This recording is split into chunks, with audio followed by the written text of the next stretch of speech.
Hello and welcome. My visualization skills of chess composition are way less than in front of any GM. My fundamental dimensions of understanding the human mind is too narrow in front of a person who has a degree in a highly sophisticated field of maths. I'm controlling my excitement today and just want to enjoy the aura of my guest today, who is a very reputed name in my community, GM John Nunn. He's a chess player, Grandmaster and former world number 9. He's a solver, again Grandmaster and former world champion. He's an author of many award-winning books. He's a composer of many award-winning compositions. He's a mathematician who went into Oxford when he was 15 years old, and he holds a doctoral degree in algebraic topology. Oh my God, it's an honor to have you, John. Well, thanks for that introduction, Anirudh. I'm happy to be here. I'm looking forward to seeing the compositions you're going to show me. Yeah, so this is a problem-solving experiment where I'm going to be giving a few puzzles for my guest to solve, and he shows his perspective as to how he solves them. So, are you ready? I am. Okay, so on your board is the first composition. Basically, it's a chess puzzle in which you have to add a white king and a white bishop, so there exists a mate in 2. So there's a mate in 2. Yeah. Okay. White king and white bishop. Correct. So, let's have a look. Well, it looks like there might be a mate along the A6 to F1 diagonal. How are we going to achieve that? The squares look to be covered.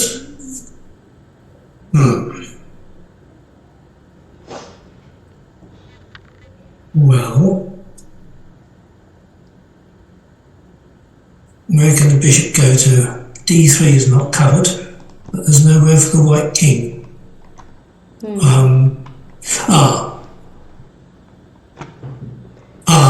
Okay, the white bishop's on F1 and the white king's on E2, and we play king takes E1 check. Correct. Wow, super quick. And of course, can you prove that this is a legal position? Yeah, let's just play D takes E1 equals queen check.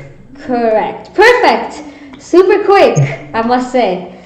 Okay, on to the next position. So now I'm going to be showing you a rebus. So what it is basically, you can see here on the left of my screen that each letter stands for a specific black or white piece type, and you just have to reconstruct the position. Okay, this looks a lot more complicated. A, B, C, D. Sorry, it's a bit small.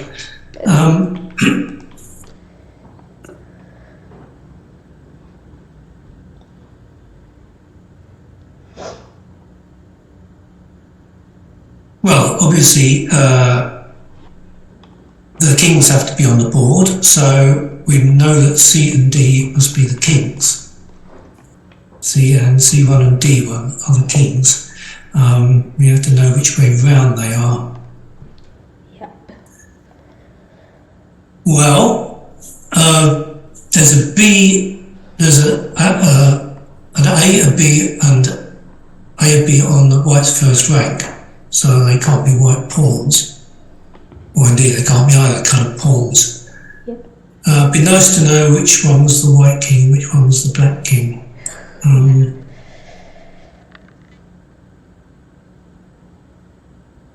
Well, let's see. There's a lot of B's and A's. Okay, so let's have a think. There are 6, 1, 2, 3, 4, 5, 6. There are 7 A's. Yeah. So. And they can't be pawns. So these have to be promoted pieces, I suppose. Yeah. And the B's? Okay, can you make it bigger? Yeah, sure. Just. Okay, now you just have to hide the other. Yeah. It's hiding. Oh yeah, okay, I see. Oh, it's an E. Oh, I thought that was a B. Okay, got it. Okay, so now this is a bit more complicated because C, D, and E, they could be, well, 2 of those must be the kings. Yeah. course, the two kings can't be next to each other. So, in fact, the D can't be a king. Yeah. So C and E are the white and black kings, is what we conclude from this.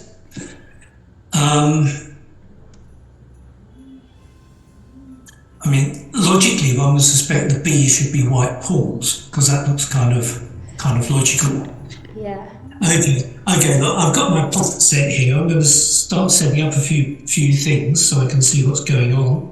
Okay. If I make the reasonable assumption that the B's are white pawns, we've now got 1, 2, 3, 4, 5, 6 B's. Okay. Yeah. 1, 2, 3, 4, 6, 7. There are 7 white pawns. Okay.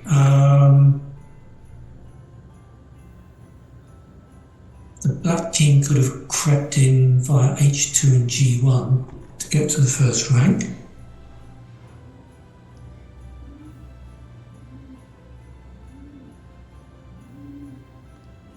Okay, well, what are the A's then? The A's can't be pawns. They have to be pieces, and there are 6 of them. There are 7 of them. There are 7 A's. So these have to be pieces, and at least 5 of them have to be promoted. So there are already 7 white pawns, so they have to be promoted. But the A's have to be black pieces. Yeah. Okay, so the piece on A1. Okay, the A's can't be. Oh, we don't know whose turn it is to move, right? So let's see. Well, okay, I'm just going to make a guess and guess that the piece on C1 is the white king and the piece on E1 is the black king. That's just a guess. Okay, piece on D1 would have to be a white knight in that case. The piece on now we've got the problem with the piece on A1. That could be a black knight. It could have come in via B3. Is that right? All those could be black knight. No, then the white king would be in check. Oh, but that's possible. Black's last move could have been knight D3 check. So those black pieces could, the A's could be black knights. Is that possible? 1, 2, 3, 4, 5, 6. So then we'd have, let's just check to see if this is legal. I've got that with the bishop. That's last move was knight D3 check. The knight on A1 got there via B3. The problem is, if black's last move could have been knight takes D3 check, because otherwise. No, actually, I think that's legal. This is legal, yes, you're right. But the last move could not have been capture something, chess check. It couldn't have been capture something because there are too many pawn captures. Correct. Okay, so the last moves were knight C3 check, king C1, knight D3 check. Something like that. Yeah, exactly. That's exactly it. And can you assure that this position is legal? That means, can 5 promotions be made? Well, let's see. The promotions would have to be. How many promotions do we need? We need 5 promotions. So pawns that promoted must have been D, E, F, G, and H. The G and H could have promoted directly. F takes 1 capture, E takes 2, and so it takes 6 captures. And if we add in the remaining white pieces, 1, 2, 3, 4, 6, 7, 8, 9, 10, 11, 12, 6, 7, 8, 9, 10, 11, 12, 13, 14, 15. You can't count the bishop on C1 because that's never moved. So it's just enough pieces for this to be legal. Exactly. And so that's why the last move can't be knight takes capture something. You're right. Yes. And that's precisely it. Again, super quick. I can't believe it. Okay. So now I'll show you the third position. This is a helpmate in 2 moves, and it looks simple enough, but then there's some retrograde analysis present as well. So okay, so the obvious thing would be castles queenside, knight G6, bishop B8, knight takes E7. Correct. If castle was legal. Yes. So we have to think what the issue is that may prevent castling being legal. and just to tell you, there's also a twin when you move h7 to h6, so that could be a slight... Oh, okay. Well, I mean, there's another possible mate, which is king f7, knight takes h7, king e6, knight g5. Correct. Perfect. So you've got both mates. So I would guess, I would guess that in this position, castling is illegal, and we have the king f7 solution. In the other one, castling is legal, and we have the castle's queenside solution. Exactly. But it would be nice to know exactly why castling is illegal in this position. So let me have a little think about that. Well, okay. Well, the black bishop on a7 is obviously a promoted pawn. So there's only one pawn missing, that's the f pawn. Yep. So that has to have promoted, on a black square. So it could have, it could have promoted on a black square. It could have taken on f7. It could have gone up and taken, or actually it requires two captures. No, it requires three captures actually to promote on a black square. Yep, correct. Okay, so all the white pawns are there. White's missing 5 pieces. And black's also made 2 pawn captures on the queen side. So the 5 missing pieces balance the number of pawn captures that black must have made, 2 on the queen side and 3 to promote the f pawn on a black square. Correct. So where are we going? How far are we getting now? We have to think of some more logic here. What's the problem? All the white pieces look as if they could have got out to be captured, except that black's captures could have been both the captures on the capture on the queen side could have been on the knight square, one of them. So why does it matter whether the pawn's on h7 or h6? This is the big question here.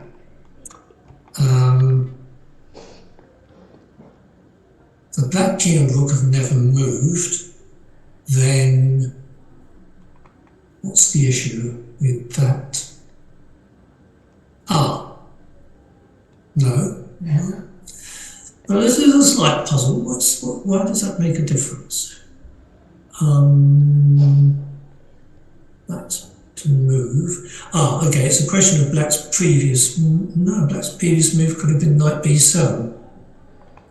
So white's just moved. Well, he could have played knight a1 or anything. So, okay, let's look at the black knight on h1. That looks a bit fishy. Okay, so the black knight went to h1 before white played g3. That's true. So that would have released the white bishop from f1.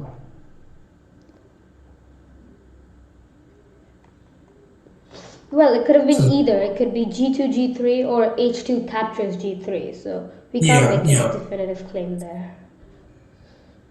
Yeah, I mean, okay, yes. Well, that's right. If the black bishop promoted on g1, if the black pawn promoted, I see. No, I don't see. If the black pawn, f pawn promoted on g1 when the pawn was on h2, if it was h2 takes g3 and the pawn promoted on g1, the bishop couldn't end up on a7. Actually, how did the bishop get to a7? Now this is perhaps more relevant. How did that happen? It could only have happened if... How did the bishop get there? Well, okay, black must have played a takes b6, b takes c5, bishop went to a7, and then black played b6. Yeah, correct. So it would have been something like this, black takes, and then the bishop comes in. Here, and here. Yes, that's right. That would have released the bishop on c8. This is getting quite complicated now. I still don't see the relevance of the pawn v1, h7 or h6. Yeah, that subtlety is quite amazing to figure out. Yeah. Doesn't affect the mode. One moment. White. Black bishop on f8 never moved, so, hang on, okay, let's count the number of missing black pieces, this might be relevant. White's made 3 pawn captures. So, 4, 5, 6, 7, 8, 9, 10, 11, 12, 13, 14, 15. White bishop on f8 is 16. So the white pawn captures balance the number of missing black pieces. So white must have taken the bishop on c8 with one of his pawn captures. Yeah.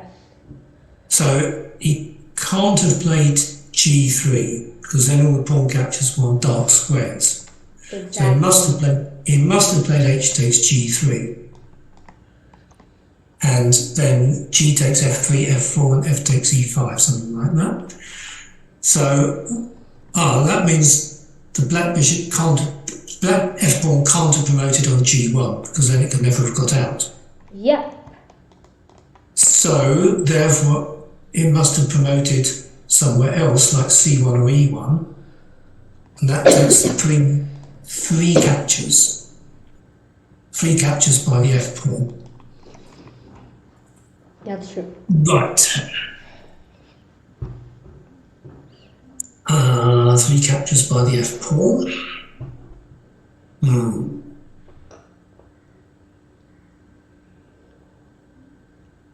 White's missing 2 rooks. I still don't see this thing with the h pawn. Unless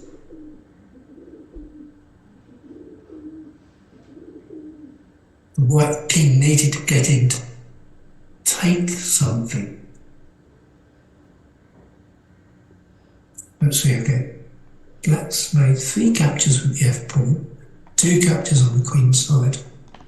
One of them has to have been on a light square, but of course that's possible. You could have played f5, f takes e4, e3, e takes d2, and d takes e1, or c1.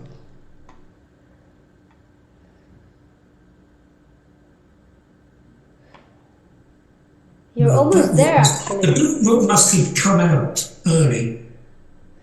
Yeah, I think it's important in this problem to look at the order of how things happen in a chronological way.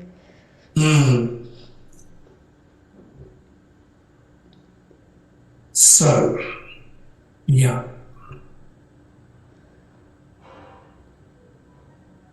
Okay, so let's suppose black goes with his. Hold on a moment. Yeah, black goes. So I was saying earlier that the white f1 bishop must have been taken on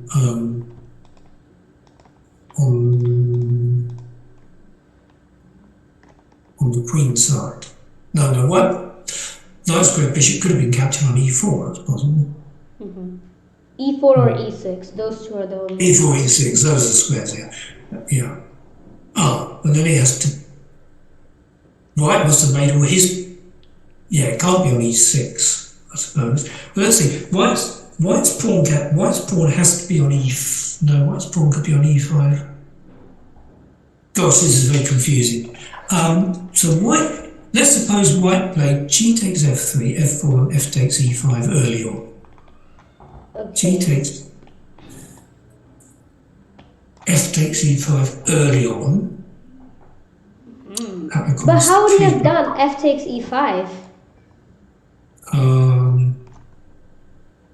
Because for all of these captures to happen, the f7 pawn must have promoted, correct? And have already gone to a7. Yeah. After which. I see. So the f pawn has to promote. Okay, so the f pawn.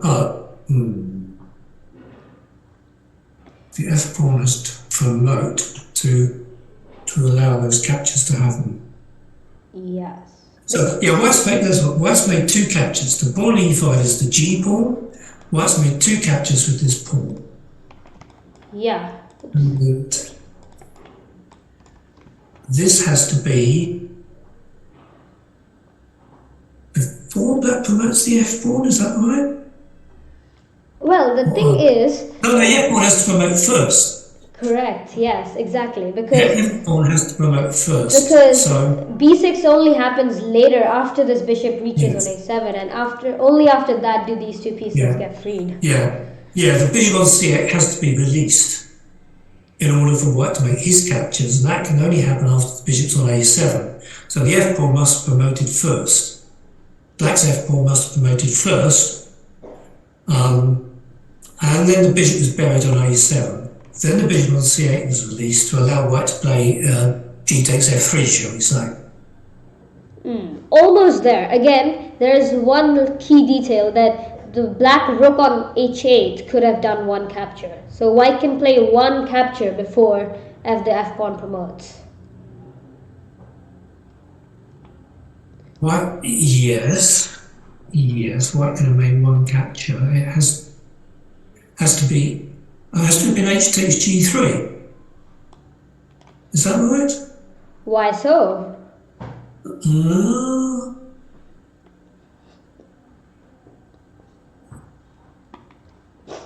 Maybe it would benefit if I show you the starting position and we play it out from there. Yeah, okay. So here, so let's just say this knight has captured this bishop and it's come back, and so on and so forth, and black plays f5. And okay, again, this knight is somewhere here. So now, what happens? What do we need to do first? Because we already know that there must be 3 white captures, and the light square bishop can only be captured by this f pawn. Correct? Yeah, that has to be captured. So this bishop has to be okay. So the first thing that has to happen is that the bishop has to be released to be captured by the f pawn. But then that means that White has to play. White could play. Okay, I'm not quite sure where's the problem. I mean, can White just play? Okay. White has to make a capture on the light square, so that means he has to play g takes f3 first. Correct. That's the first move. So this has to be. He has to have taken the black rook. Correct. So this rook That comes here, and White plays here. Yeah. So now, this bishop, I see. This bishop is kind of a bit blocked in now. Yes. It can't get to c6. Or e4, correct? Or e4. Yeah, or e4, one of these two knight squares.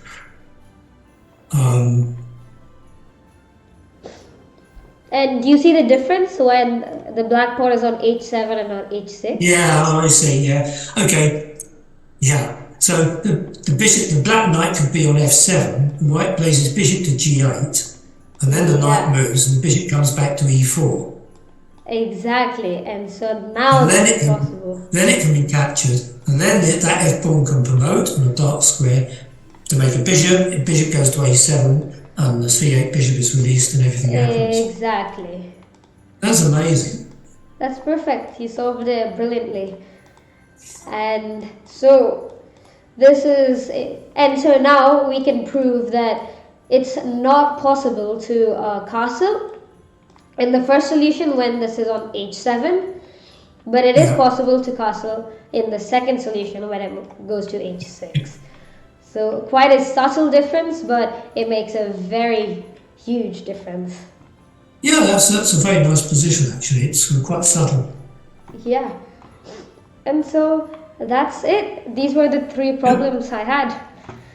So thank you very much for joining. It was a pleasure to have you, and your quick solving of all the problems. It was amazing. Okay, well thanks very much. It was great fun, and good luck with your interviews, and I look forward to seeing the result.